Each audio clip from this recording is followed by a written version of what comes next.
नर्मदे हर. प्रभू श्रीराम म्हणतात, जामवानजी, तुम्ही खात्री देताय की वानरसेना नीट वागेल, सगळ्यांची तुम्ही जबाबदारी घेताय. पण वानरसेना किती आहे? 1000, 5000, 10,000 नाही आहेत, करोडो वानर आहेत. आणि तुम्ही एवढ्या सर्वांना कसं सांभाळणार? तुम्ही एवढ्या सगळ्यांची जबाबदारी कशी काय घेणार? हात जोडून जामवान म्हणतात, प्रभू, मी वचन देतो की तुमच्या सासूरवाडीला, जनकपुरीला अशी एकही गोष्ट घडणार नाही की ज्यामुळं आपल्याला खाली बघावं लागेल, आपल्याला कमीपणा येईल. मी सर्व वानरसेनेची जबाबदारी घेतो, तुम्ही मुळीच काळजी करू नका. पण सगळ्यांचं म्हणणं आहे की श्रीरामांचं कसं स्वागत होतं आहे ते आम्हाला बघायची इच्छा आहे. तेव्हा आपण कृपया वानरसेनेला आपल्याबरोबर येण्याची परवानगी द्या. प्रभू म्हणतात, ठीक आहे, सगळ्या वानरसेनेसह जनकपुरीला जाऊया. वानरसेनेची सर्व जबाबदारी तुमची. जामवान आनंदानं वानरसेनेसमोर आले आणि सगळ्यांना सांगितलं, सर्व वानरसेना जनकपुरीला नेण्यासाठी श्रीराम प्रभू तयार झालेले आहेत. आणि हे ऐकताच सगळे वानर उड्या मारू, जय श्रीराम, सिया रामचंद्र की जय, जामवान की जय, जनकपुरी जाएंगे, खूप मजा करेंगे ओरडून ओरडून नाचायला लागले. त्यांना थांबून जामवान म्हणतात, सावधान, तुम्ही सगळे नीट वागाल याची पूर्ण जबाबदारी मी घेतलेली आहे. जनकपुरीमधल्या झाडाचं एक पानसुद्धा तुम्ही तोडायचं नाही. जनकपुरीमधल्या झाडाचं एकही फळ तुम्ही तोडायचं नाही. जनकपुरीतल्या झाडांची पानं, फळं, फुलं झाडावरून आपोआप पडली तरी त्याला कुणीही स्पर्शही करायचा नाही. मंजूर आहे? तेव्हा सगळे वानर एकमुखानं म्हणले, होय होय होय, तुम्ही म्हणता तसंच होईल. एकही फळ पान तोडणार नाही, पडलेल्या फळाला पानाला स्पर्श करणार नाही. जामवान सांगतात, आता मी सांगतो ते करा आणि लक्षात ठेवा, सगळ्यांनी माझ्याकडं बघायचं, मी जे करीन तेच करायचं, मी जे बोलेन तेच बोलायचं. मी शांत बसलो तर सगळ्यांनी अगदी शांत बसायचं. एवढंच नाही तर मी श्वास घेईन तेव्हाच सगळ्या वानरसेनेनं श्वास घ्यायचा आणि जेव्हा मी श्वास सोडेन तेव्हाच सगळ्या वानरसेनेनं श्वास सोडायचा. मी झोपेन तेव्हाच झोपायचं, मी खोकलो की सगळ्यांनी खोकायचं. सर्व वानर म्हणतात, अगदी तुम्ही म्हणताय तसंच आम्ही करू, मुळीच काळजी करू नका. जामवान म्हणतात, अजून जनकपुरीला जायला 15 दिवस आहेत, पण त्यापूर्वी आपण तसं वागण्याची सवय करूया, सराव करूया. आणि दुसऱ्या दिवशीपासून रोज सराव सुरू झाला. वानर अगदी शाण्यासारखे वागत होते. 8 दिवसांनी जामवान प्रभूनं म्हणाले, सगळी वानरसेना जनकपुरीला जायला अत्यंत उत्सुक आहे, शिवाय तिथं कसं वागायचं याचा सर्वांनी सरावही केलेला आहे. श्रीराम म्हणाले, मग आज दुपारी वानर कसे वागतात ते बघायला मी येतो. आणि जामवान तयार झाले. दुपारी श्रीराम आले. जामवान हात जोडून उभे राहिले. त्या क्षणी करोडो वानर हात जोडून उभे राहिले. जामवानांनी उजवा हात पुढे केला. त्याच वेळेला आणि तेवढाच करोडो वानरांनी उजवा हात वर पुढं केला. जामवानाने हात मागं घेतला. सगळ्या वानरांनी हात मागं घेतला. मग जामवान हात पुढे मागे करीत परेड करतात, कवायत करतात तसंच चालायला लागले. आणि करोडो वानर एकाच वेळी एक हात एक पाय पुढं करून चालायला लागले. सर्वजण सेनादलाच्या कवायतीप्रमाणे एक तालात अतिशय शिस्तबद्ध चालत होते. जामवानाने थांबवतात सगळे वानर थांबले. जामवान हसले तर सगळे वानर हसले. जामवान खोकले त्या क्षणी सर्व वानर खोकले. श्रीराम अत्यंत आश्चर्यानं आणि कौतुकानं पाहतच राहिले आणि म्हणाले, ठीक आहे, सर्व वानरसेनेसह प्रतिपदेला सकाळी जनकपुरीला निघूया. अजूनही 6 दिवस आहेत. अशीच तयारी करा, म्हणजे मला सासूरवाडीला कसलाही कमीपणा येणार नाही. एवढं सांगून श्रीराम निघून गेले. सर्व वानरसेना अतिशय आनंदित झाली. आता जनकपुरीला जायचे म्हणल्यावर जामवानांनी सर्व वानरसेनेला धोतर, बंडी, टोपी घेतली. सर्वजण जनकपुरीला कपडे घालून निघाले. 14 वर्षाचा वनवास भोगून श्रीराम राज्याभिषेक झाल्यावर विशाल वानरसेनेसह जनकपुरीला निघाले. वाटेत प्रत्येक गावात गावकऱ्यांनी त्यांचं स्वागत केलं, त्यांना भेटवस्तू दिल्या, सगळ्यांचं कौतुक केलं. पण या सगळ्यामध्ये सर्वांचं आकर्षण बिंदू ठरली ती वानरसेनेची शिस्तबद्ध कवायत. एका तालात सर्व वानरसेना पुढं चाललेली होती. जामवानाने मान वळवली की सर्व वानरसेना मान वळवत होती. जामवान हसले की सर्व वानरसेना हसत होती. बघता बघता जनकपुरीमध्ये वानरसेना श्रीराम पोचले. जनकपुरीत सर्वांनी सीतारामांचं स्वागत केलं. मागून येणाऱ्या लक्ष्मण, भरत, शत्रुघ्न, अंगद, मारुतीराया या सगळ्यांना ओवाळलं आणि सर्व वानरसेनेकडे पाहून त्यांना आनंद झाला आणि आश्चर्य वाटलं. एका तालात चाललेली वानरसेनेची कवायत बघून सर्व जनकपुरीतील प्रजाजन आश्चर्यचकित झाले. आणि वानरांनी कपडे घातलेले कुणी बघितलंच नव्हतं ना, त्यामुळं सर्वजण किती सुंदर ही कवायत दिसतीये असं म्हणून वानरांची तारीफ करायला लागले. वा, बघा काय वानरांची वेशभूषा आहे, बघा काय शिस्त आहे, अरे वा, काय धोती बंडी टोपी घालून आनंदानं वानरसेना कशी चालली आहे, बघा बघा. तुम्ही सुद्धा गोष्ट ऐकताना क्षणभर डोळे मिटा आणि धोतर, बंडी, टोपी घालून वानरसेना कशी दिसत असेल याची कल्पना तरी करा. खूप गंमत येईल तुम्हाला. सर्व प्रजाजन सीतारामांना, सर्व वीरांना पंचारतीनं ओवाळत होते. पण वानरांनी तिकडं बघितलं पण नाही, कारण जामवानांनी तिकडं बघितलं नव्हतं. जनकराजांनी सर्वांचं उत्तम स्वागत केलं, मारुतीरायाचं कौतुक केलं आणि जामवानांना म्हणाले, संपूर्ण जनकपुरीमध्ये केवळ आणि केवळ आपल्या वानरसेनेचंच कौतुक सुरू आहे बरं का. खरंच अशी शिस्तबद्ध वानरसेना आम्ही कधीही बघितलेली नाही आणि अशी शिस्तबद्ध वानरसेनाच रावणाला, मेघनाथाला, कुंभकर्णालाच मारू शकते. किती गंभीर आहेत हे सगळे, किती शिस्तीनं चाललेत हे. सर्वांची वेशभूषा काय सुंदर आहे. अहो, सभामंडपात करोडो वानर बसलेले आहेत तरी एकाचाही आवाज नाही. अगदी सुई खाली पडली तरीच त्याचा आवाज कुणालाही ऐकू येईल इतकी शांतता आहे. इतके वानर असूनसुद्धा एवढी शांतता म्हणजे आश्चर्यच आहे. लांब बसलेल्या जामवंतांनी सहमतीदर्शक मान हलवली.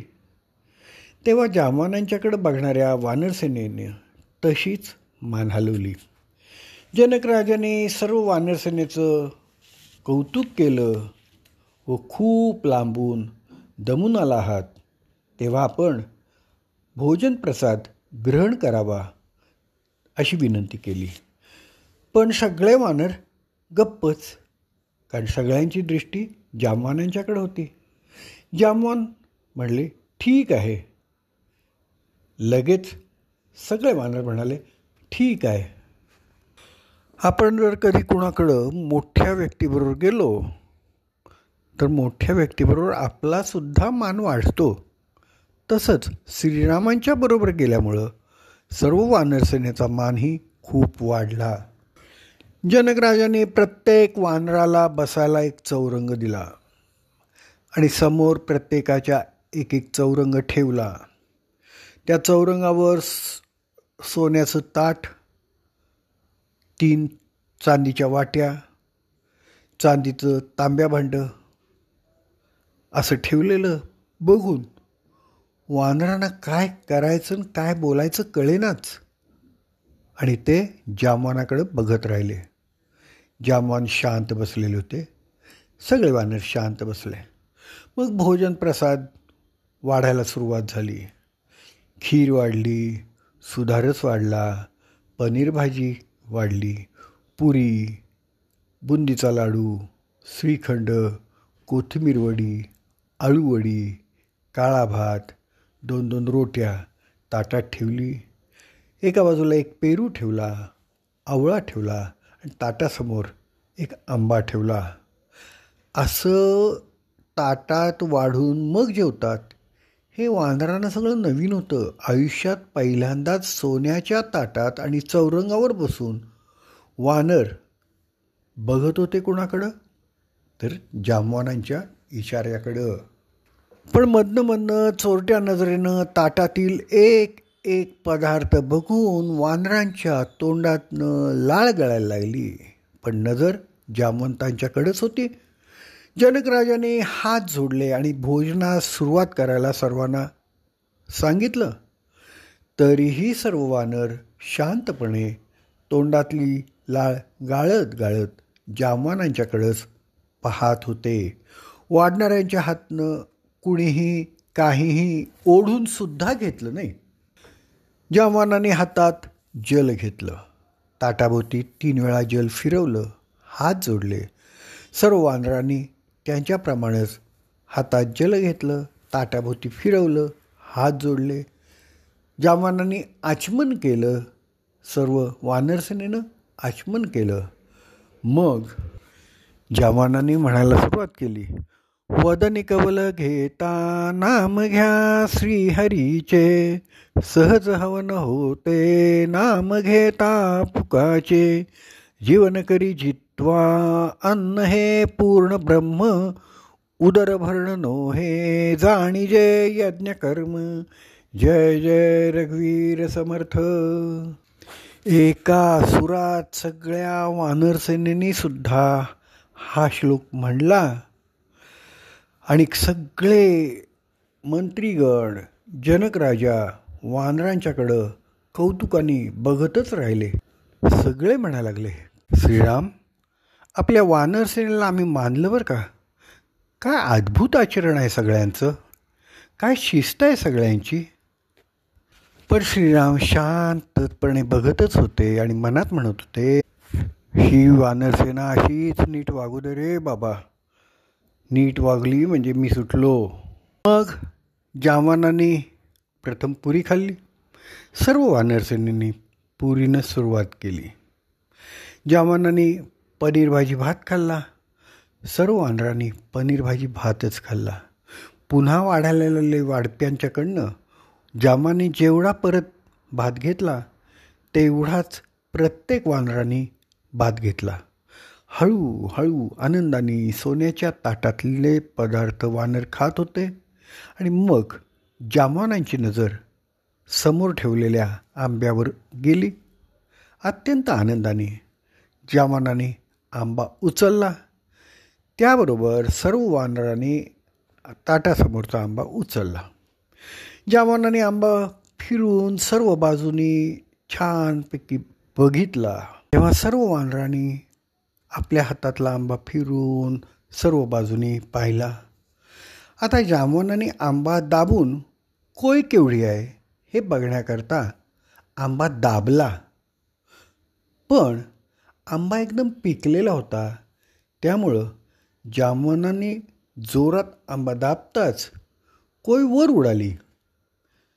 त्यावेळी सर्व वानरांनी ओळखलं की आपणही आंबा असा जोरात दाबला पाहिजे की आपलीही कोय वर उडली पाहिजे.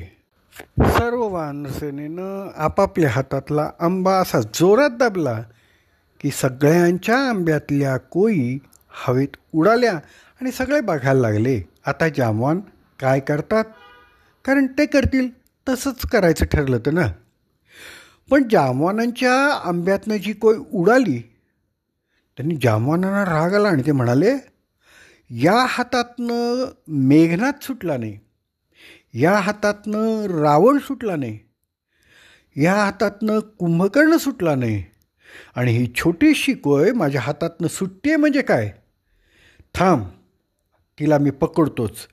असं म्हणून वर उडालेली कोय पकडायला जामवानाने उंच उडी मारली. त्यावेळी जामवानांच्याकडे बघणाऱ्या सर्व वानरसेनेनीही विचार केला, आपण सुद्धा अशीच उंच उडी मारून कोय पकडायची. म्हणून सगळ्यांनी उंच उड्या मारल्या. अरे अरे अरे अरे, एकमेकांच्या ताटात वानर पडले, एकमेकांच्या अंगावर वानर पडले. ह्या गडबडीत काही वानरांची धोतरं सुटली, त्या धोतरात पाय अडकून इतर वानर पाडायला लागले. आणि मग काय, बघता बघता समोरची ताटं पालथी झाली. सगळ्या जमिनीवर अन्नच अन्न पसरलं. त्यातनं माकडं उड्या मारायला लागली. सगळीकडं अन्नाचे शिंतोडे उडले. सुवर्णमंडित असा जो सभा मंडप होता तो एका क्षणात क्षीरमंडित सुधारसमंडित झाला. जनक राजा, मंत्रिमंडळ केवलवाण्या नजरेनं हे सगळे शांतपणे बघत राहिले. श्रीराम खाली मान घालून ओठ दाबून शांत बसून राहिले. आता तर वानरं एकमेकांशी भांडायला लागली. खाली पडलेली वानरं दुसऱ्या वानराला ओढायला लागली. एकमेकांच्या हातातनं काही असेल ते हिसकावून द्यायला लागली. एकाने तर जनकराजाच्या हातातलं ताटच हिसकावून नेलं. जनकराजा बघतच राहिले. त्यांची नजर श्रीरामांच्यावर गेली. श्रीराम संकोचानं खाली मान घालून सुन्नपणे बसलेले होते. जनकराजाच्या लक्षात आलं की हे सगळं काही पूर्वनियोजित होतं. वानरांना त्यासाठी प्रशिक्षण दिलेलं होतं. कसं वागायचं याकरता त्यांना बजावलेलं होतं. त्याखेरीज वानर आपला स्वभाव बदलतीलच कसा. जनकराजा श्रीरामांच्या जवळ आले आणि श्रीरामांना दृढ आलिंगन दिलं आणि म्हणाले, आम्हाला या वानरांच्या वागण्यानं बिलकुल अप्रसन्नता आलेली नाही आहे. या वानरसेनेनं काही काळ तरी आपला स्वभाव बदलून दाखवला आणि अत्यंत शिस्तबद्ध वागण्याने सगळ्यांना आनंद दिलेला आहे. आता ते जे आपल्या समोर वागत आहेत तो त्यांचा मूळ स्वभावच आहे. त्याच्याबद्दल आपण बिलकुल संकोच करू नका.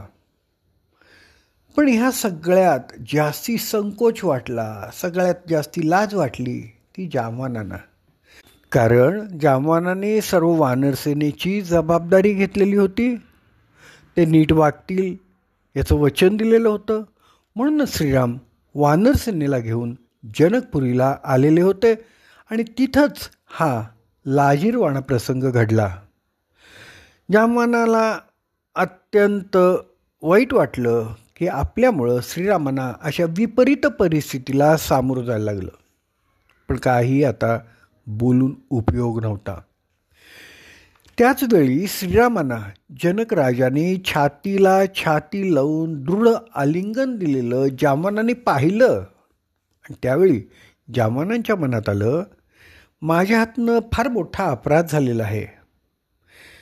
श्रीरामाने जेवढ्या प्रेमानं आपले सासरे जनकराजांना आलिंगन दिलं तसंच दृढ आलिंगन मलाही द्यावं. कारण माझ्या या अपराधामुळं माझ्या अंतःकरणात इतकी पीडा निर्माण झालेली आहे की ती पीडा नष्ट करण्याकरता श्रीरामाने असंच दृढ आलिंगनच द्यायला पाहिजे. त्याशिवाय ती पीडा शांत होणारच नाही. जामवानांच्या मनातली ही भावना श्रीरामांनी जाणली. थोड्या दिवसात अयोध्येला परत जाताना श्रीराम जांबवानांना म्हणतात, जनक राजांनी मला जसं दृढ आलिंगन दिलं तसंच दृढ आलिंगन तुम्ही मला द्यावं असं तुमच्या मनात आलं. पण आत्ता तुम्ही असं दृढ आलिंगन देऊन तुमच्या अंतःकरणातली पीडा दूर होणार नाही. जेव्हा तुमची लेक तुम्ही मला द्याल आणि मी तुमचा जावई होईन, तेव्हाच तुमच्या मनामध्ये जनकराजाच्या मनामध्ये जो भाव होता तो भाव निर्माण होईल आणि त्यावेळेलाच तुम्ही मला दृढ आलिंगन द्यावं, म्हणजे तुमच्या अंतःकरणातील सगळ्या वेदना पीडा नष्ट होतील. जांबवान ह्या क्षणाची वाट बघत एक युग थांबले होते आणि आज जेव्हा श्रीराम श्रीकृष्ण बनून समोर आले, समंतकमणी शोधण्याकरता आले आणि मला तो समंतकमणी हवा असं सांगितलं, तेव्हा जांबवानांना हा सगळा प्रसंग आठवला आणि त्यांनी एका हातात समंतकमणी आणि दुसऱ्या हाताने जांबवतीला धरलं आणि एका हातात श्रीकृष्णांच्या समंतकमणी दिला आणि दुसऱ्या हातात जांबवतीचा हात दिला. जांबवतीचा विवाह श्रीकृष्णांशी करून दिला आणि श्रीकृष्णाला अत्यंत दृढ आलिंगन दिलं आणि इतके वर्ष सहन करत असलेली त्यांची हृदयातली पीडा शांत झाली. गोपाळ कृष्ण भगवान की जय. नर्मदे हर.